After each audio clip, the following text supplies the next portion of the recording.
And this is Danielle Harris, and you are listening to Rock Video Rental.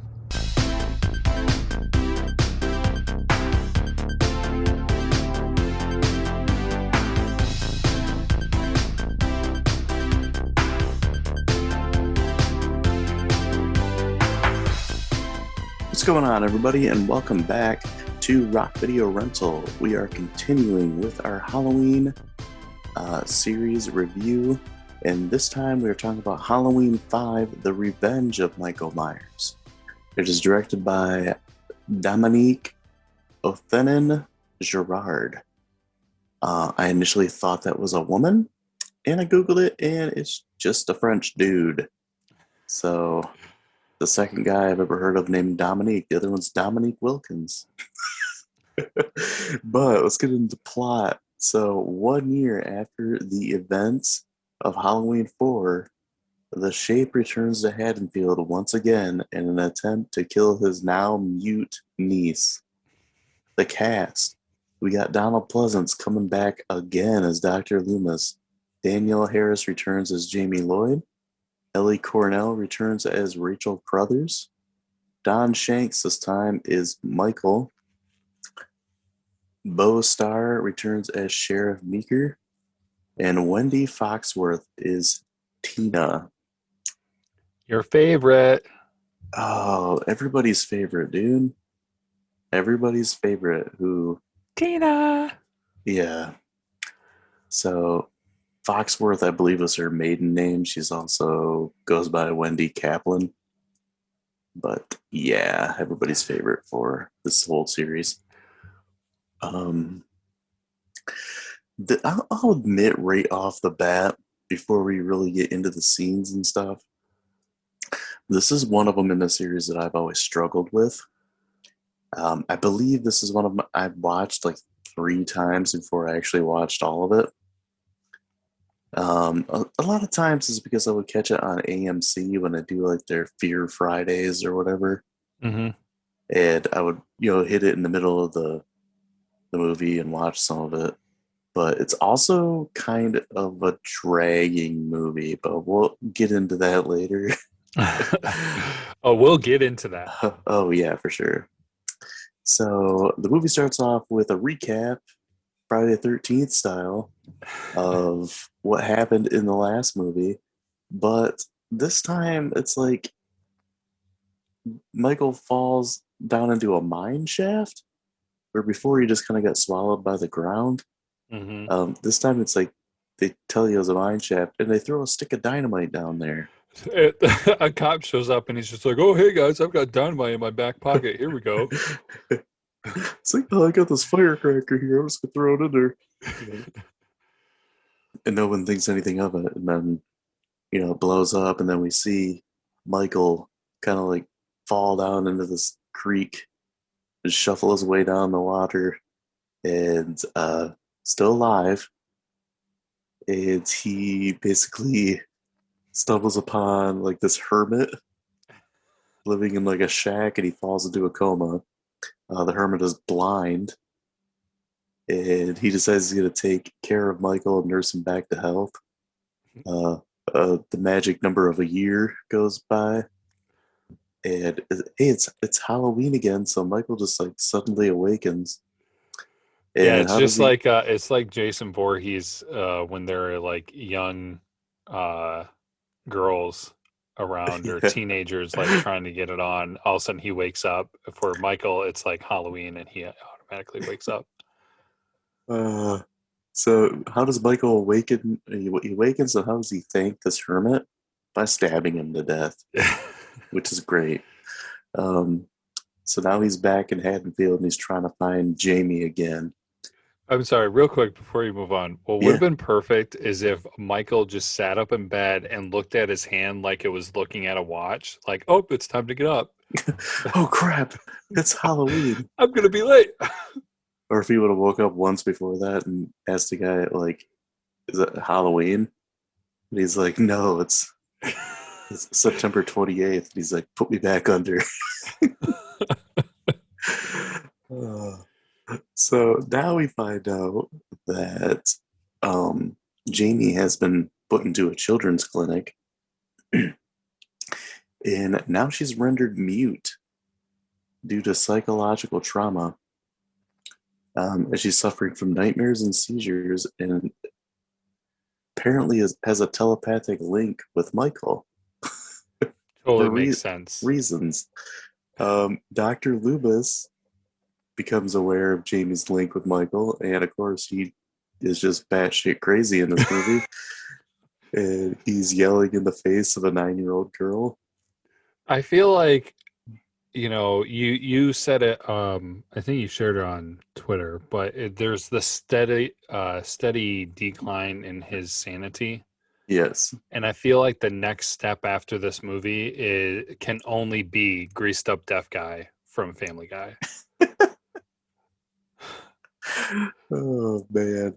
Yeah, like he's in the first movie he's just kind of taking the whole Michael escaping super seriously and wants everybody like to know that like what kind of danger they're in. I mean, he's a little crazy, but at the same time like he's like trying to take care of a serious situation. Mm-hmm. Where like in the second one he seen everything that can happen, and now he's like really starting to lose it. When the fourth one comes around, he starts going nuts, and then this one he's just completely off the wall. Oh yeah. And poor Donald Pleasance is so like tired sounding in this movie too. Yeah. Like you can tell he's towards the end of his life. And he's just, he's having a rough time. His voice sounds really weak. Even just like his character walks around with a cane in this one. Yeah, did he really need that, or was that his character? I don't know. That's really a good question.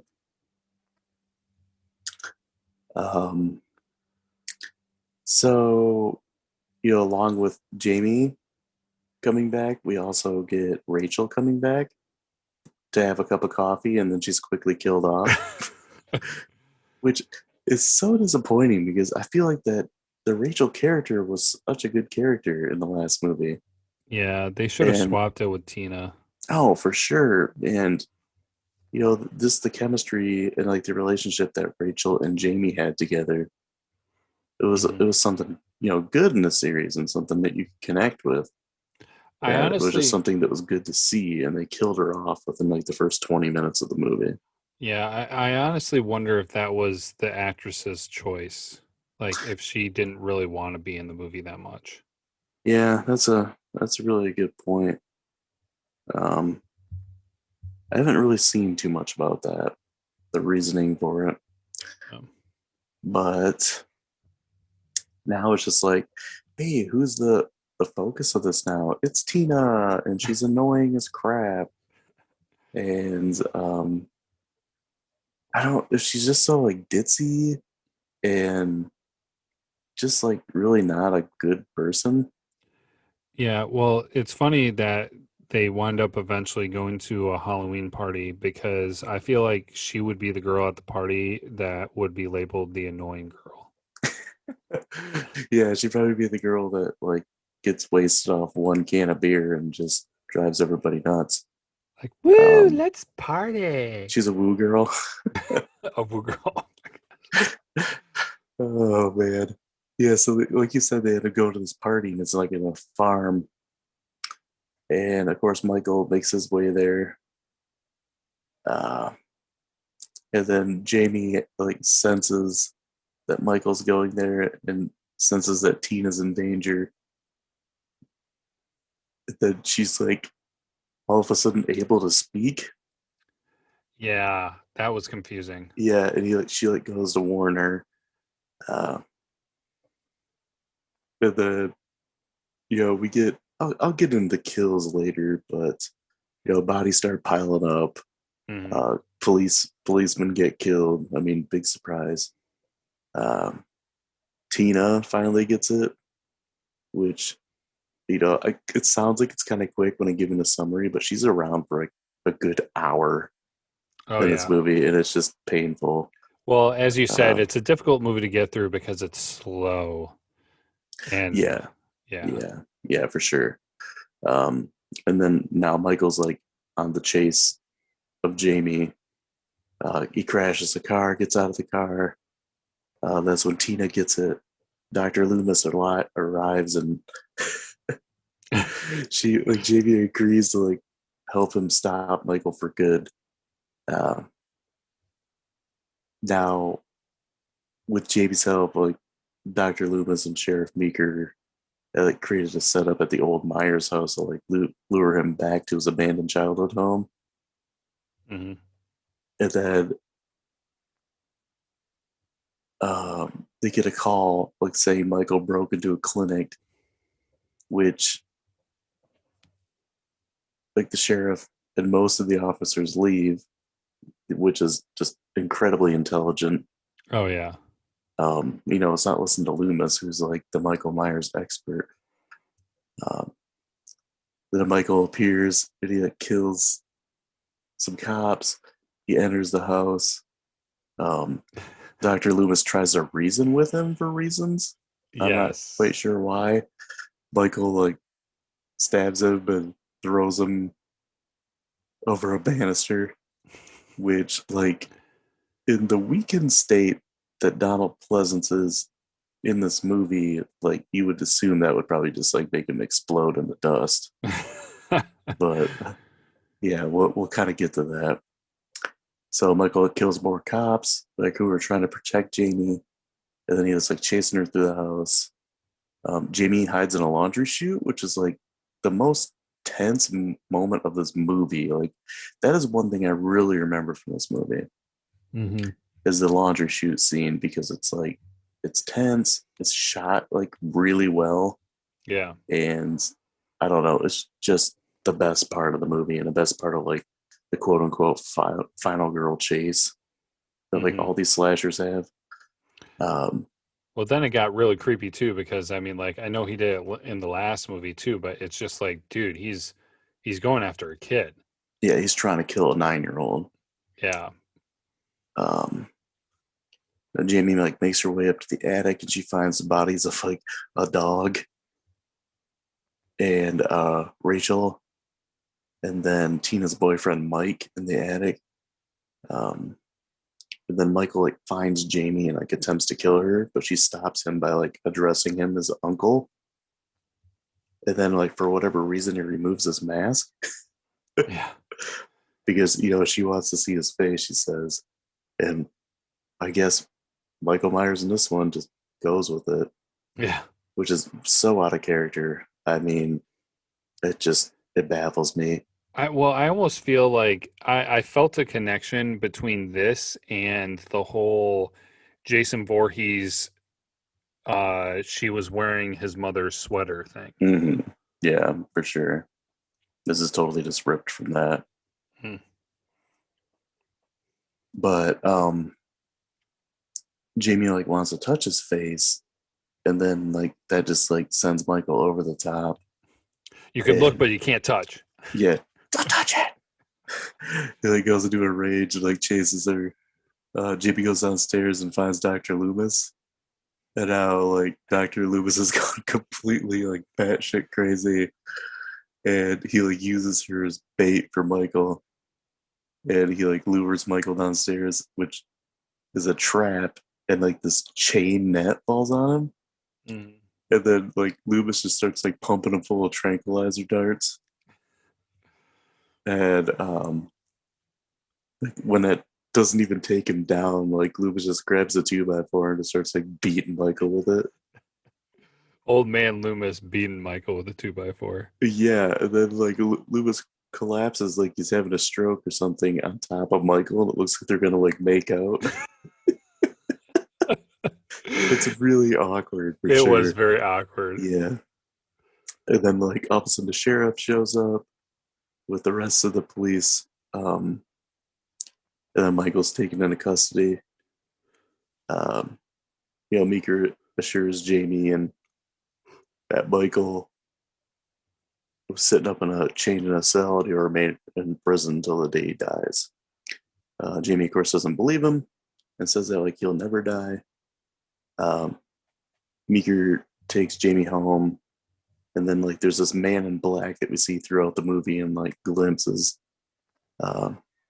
he arrives at the police station, and then like there's an explosion. They hear gunfire.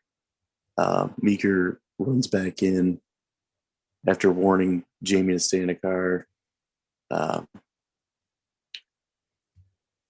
Like he doesn't come back, so Jamie like gets out and looks in the police station to see that Michael is gone and his cell is just like completely destroyed. And then she like cries, and then that's the end of the movie. Cute. So, yeah, when we talked about this the other day after you watched it, we kind of had the same feelings about it. Like I said, really hard movie for me to get through, and I this one, it's very similar to me as Nightmare on Elm Street Part 5, The Dream Child, which is another movie that like I had a hard time getting through the first time I watched it. That one I actually fell asleep during like 3 times. Didn't This have any one I just nightmares? no, and like this one I just kind of lost interest in a few times. And I'm like, gosh, this is slow. And it blew my mind that this movie is only like an hour and a half. Yeah. It's 97 minutes technically. Like it feels like it's about 2 hours at least. Mm-hmm.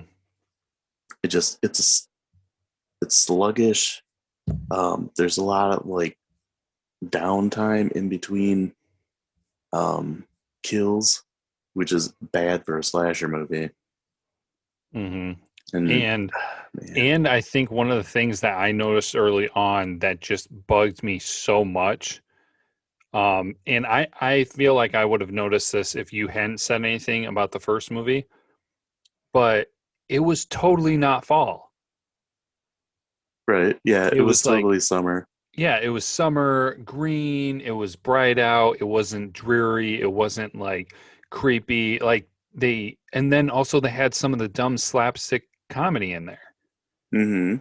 And so it was just like, this does not feel like anything before, and this feels like a normal, happy-go-lucky movie until you finally get to the point that, he kills.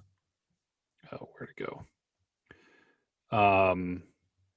When he finally gets around to killing Spitz and Samantha is when it really kind of started. Yeah. Feeling like a Halloween movie. So Mm-hmm. before that, there were 1, 2, 3 kills, and I Yep. swear Spitz and Samantha did not die until an hour into the movie. Yeah, I would say So, that's probably fair. so for like an hour of this movie, you only see 3 people get killed. Yeah, I can give you the kills here before I go on with some other stuff. So there's 20 kills in this movie. So the Mountain Man, the Hermit, he was stabbed in the back by Michael. Rachel was stabbed in the chest with scissors. Tina's boyfriend Mike was stabbed in the face with a garden claw, which was kind of cool. The aforementioned Spitz was impaled with a pitchfork. Samantha had her stomach sliced open with a scythe. Those 2 deserved it, by the way. Yeah, for sure. They were like on Annoying. Tina's level. Yeah. So then Deputy Nick and Deputy Tom were both stabbed with a pitchfork. Tina was stabbed in the chest, finally. Deputy Eddie had his face smashed into a steering wheel over and over. Deputy Charlie was hung from a window with a noose. Sheriff Meeker got shot with a machine gun. 6 police officers were shot with a machine gun. And then Deputy Tony was shot with a machine gun at the end. So like almost half Weren't of these done by people, Michael. yeah, were at the end of the movie. Yeah. So like the whole time you got Jamie is having a hard time coping with what happened in the last movie. And in passing, they mention like the ending, the crazy, crazy ending of Halloween 4, where Jamie suddenly it seems like Michael's evil has been passed on to her, and she's destined to be like him, and she murders her stepmother. Mhm. But then, like in this one, it's kind of they kind of just like mention it in passing, where Dr. Loomis kind of says something to her about it, and that's pretty much all they mention of it. And all of a sudden, she's like mute, and now she has like a telepathic connection with Michael. Yeah. So it's almost like that is explained for why she did that. It's so ham-fisted, and it's just terrible. Mhm. Well, yeah, they were essentially saying like Michael, it wasn't evil that was passed to her, it was Michael making her do it, Yeah, even though supposedly during that time Michael was in a coma or in yeah, a river or something. yeah. I don't know if he But has ability to like communicate with her like during his coma, because so then it just makes me think of the movie Patrick, which is a horror movie with this guy in a coma that can like control people's minds. well, they tried to build off of that right away because then when he woke up, she was doing some of the things that he was doing. Yeah. But then that was the only time they did that. I mean, there was maybe one other hint at another point, but then there was nothing else. Like all the other kills that he does, all this other stuff does not impact, is not influenced by to Jamie. She's not Mm, influenced by it, but somehow at the beginning they're just like, "Oh yeah, she's connected to Michael Myers." Oh well, not anymore, I guess. So, yeah. I don't know. They changed the rules so much in this movie. hmm Um, and there's another part that sticks out to me. It's when they're in the house, like when Rachel's still alive, and a rock gets thrown through the window and has a note on it says, "The evil child must die," which is hilarious. yeah, So throughout the series, we get some pretty amazing Loomis quotes, and it makes me think of the first movie where he says that Michael's eyes are evil eyes, like the devil's eyes. yeah. Um, this one might be my favorite though, and it might be like the best part of the whole movie, where Loomis says, "I prayed that he would burn in hell, but in my heart, I knew that hell would not have him,"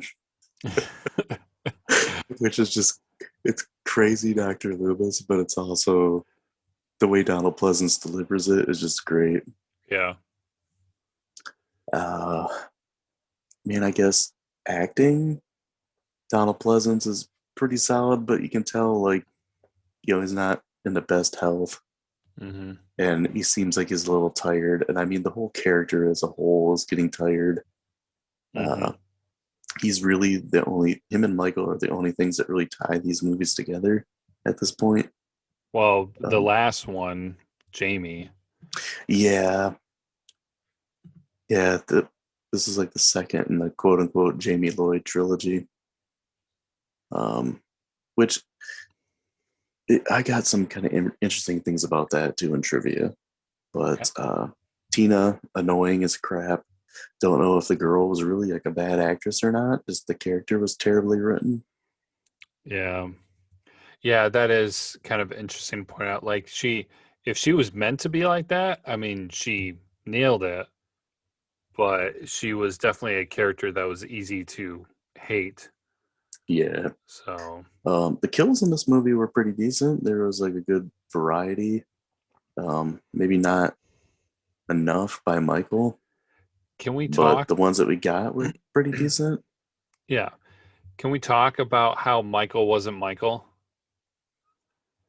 and how he like because up until now, I feel like all the movies that he's been in up until now, it's just been like I am going to kill. Like there's no um finesse, there's no setup or anything. It's just like I'm only interested in killing. He's just a machine like Jason.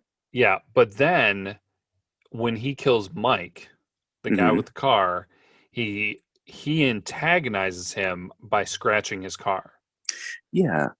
And he picks up Tina in the car wearing the mask that she gave Mike and like just kind of toys with her. Yes. Which does both those things, those were the two biggest things where I was just like, this completely does not make sense. No, it does not fit the character at all. And the fact that like he took the mask off and like stopped from attacking Jamie. I know like you mentioned that it's similar to Jason in part two being almost like hypnotized by Mhm. Ginny wearing his mom's sweater. Yeah. But like Michael is he's basically on his quest to kill Jamie, and he gets Jamie and she calls him uncle and he freezes and then takes his mask off. Yeah. It's kind of dumb. Mhm. And I feel like on the old VHS copy, it's dark enough that you really can't see Michael's face. You can see Michael's face like full blown in this one on the HD version. Yeah. It's been lightened up and you can like if you pause it, you can see his face pretty well. Mhm. Um yeah, just not one of my favorite in the series. And it's not necessarily because it's like super bad. It's just it's boring. Yeah. The Well, the mask is kind of poopy looking. mhm. Like it's just huge and has eyebrows on it. And I mean, at least the hair isn't like slicked back like he's um Pat Riley or something. Gordon Gecko, like he was in part four. Yeah, no, I think that's boring and bad. Yeah. Like it was a mess. Like they tried throwing things together at the beginning on being like, "Oh, well, Michael was in a coma." And oh, well, Jamie's not really evil. She was just, controlled by Michael. And then you go into an hour of completely boring and some bad choices on execution of stuff, and Tina's annoying character, and the other one dies, and then you have that goofy cop comedy slapstick stuff, and it's just like, no, this is just bad. Like, what are you just trying to fill a void to be able to get an hour and a half long movie, or what are you thinking? Yeah, pretty much. Um, I think a lot of the stuff with this movie is that it was kind of rushed Hmm. after part four did so well. It was kind of rushed in the development. This came out on October 13th, 1989. Um, and in part four, that came out in 1988 on October 21st. So, a little less than a year Hmm. to completely write a movie, shoot it, Yeah. edit it, and all this kind of stuff. It's some of the Friday 13th movies did that too. But I mentioned to you like a while ago before we even started really like watching all these that a lot of people consider you know Halloween series has the highest highs and lowest lows, and Friday the 13th is kind of middle of the road consistent.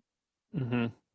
And then like the Nightmare on Elm Street one um, is kind of like as quality wise might be a little bit lower than the other two. It's kind of up and down as well, but so we're in part five and already like not a big fan of this movie. Like just wait till we get farther, dude. Wait till we get to those remakes. Uh, the next one is kind of interesting. It's very polarizing. It's great to know that you're just like, hey, good job. It's just downhill from here. Yeah, it's a steady decline. Um, but yeah, I mean, we'll get into that as we go on. But I can throw the trivia I got here. I got quite a bit for this movie. Rock. So the house that Michael returns to when he's recreating um, the hairbrushing scene Hmm. is not the same house as the Myers house in the first Halloween movie. Yeah, I noticed that. So, despite the subtitle of The Revenge of Michael Myers, which is all over the covers and posters and all that kind of stuff, it doesn't appear in the actual film. Hmm. It only says Halloween 5 in the opening credits, which is kind of similar to Friday the 13th, Part 5, A New Beginning, where in the movie it just says Friday the 13th, A New Beginning. Huh. Well, So, well, I was gonna say Michael never got revenge, so yeah, what was he getting revenge on? on missing out on killing Jamie, I guess. I don't I know. guess. So the laundry chute scene that I mentioned, it was filmed with 30 different sections of a laundry chute. Some were full-on props. Other ones were positioned horizontally, so they could run a camera through it on a dolly. Hmm. And others were various sections that had cutout portions for filming. Also, although the scene was very complex, it was all shot in one night. Oh wow. So going back to comparing to Friday the 13th, so the Jamie Lloyd character has like a lot of things parallel with Tommy Jarvis. Both characters appear in the fourth, fifth, and sixth films. Both are about the same age in their first appearance. They both become institutionalized and develop homicidal tendencies, and themselves become killers. Mm-hmm. In the film, Jamie starts off as a mute. In the fifth Friday the 13th, Tommy barely speaks. At the end, Tommy is holding a knife, essentially becomes Jason. And at the end of the Halloween 4, Jamie is seen holding a pair of scissors and essentially becomes Michael. Which I never really noticed that until now. That's interesting. It makes sense, and it's really kind of weird. And you know what? Friday the 13th did it first. Huh. So Donald Pleasance, he had disagreements with Mustafa Akkad and the director, citing that Jamie should have been portrayed as all evil after stabbing her stepmother. Mm-hmm. Akkad disagreed and was thinking that fans wanted to see more of Michael. In an interview, Danielle Harris explained what she thought of an idea is that with the way Halloween 4 ended, she thought that she was going to be the killer and thought it would have been fun to come back as a killer or Michael's sidekick. Yeah, dude, how much better would it have been if she came back and she was the killer and you had that for the whole movie, but then at the end of the movie, Michael Myers comes back. Yeah, what if she was the one that was nursing Michael back to health? Yeah, and like nobody knew it, and then all this other Yeah, stuff where people are dying and they're just like, "Oh, we think it's Michael Myers, but it's really her." But then at the end, Michael Myers is still alive. Something like yeah. that would have been a million times better than this. Oh, for sure. So, I had to include this one because I know you like casting what ifs, and I had to tie this into a movie that we've reviewed before. Tom Hanks? So, no. Oh my gosh, imagine if Tom Hanks was in this. Tom Um, Hanks is Dr. Loomis. oh my God. So no, actually, for the part of Tina, Lori Petty, aka Tyler from Point Break, was in the running to play her. Huh. And the last thing I got, this movie had a $5 million budget and it made 11.6 million in the box office, Yeah. and it was the lowest grossing film in the entire series. So it only goes up from here, right? I guess. Oh man. So IMDb, what do you think that score is? 4.5? 5.1. Hmm. And then I got a critic and an audience score from Rotten Tomatoes. What do you think those are? Critic, let's go 48%. 12. Ooh, wow. Boom, boom, boom, boom. What about the audience? 37? Dude, you got it exactly. Oh, snap. I don't think you've ever gotten one of those exactly. You get the Give me my money. IMDb one. Yeah, I think I've gotten IMDb. I don't think I've gotten Rotten Tomatoes. Pay me my money. So I'll let you go first with your grade. Oh man. Well, I was between two scores, and now since I have been made aware that likely things will go down from here, I think I'll go with the higher score just to give me room to go down. Mhm. So I'm going with 2 out of 5, Rock. That is hilarious because that's exactly what I picked. And I've Nice. seen all the other ones, so I can base it on things. Yeah, not necessarily a terrible movie. I mean, I've seen tons, literally hundreds of slasher movies. And this one isn't necessarily bad in comparison to a lot of them I've seen. Mhm. It does have its slow moments. It does have some interesting kills and some fairly decent acting because I feel like Danielle Harris did a good job for like her age Mhm. and like what she was given. And Donald Pleasance is always great. So um, those two things always stand out to me.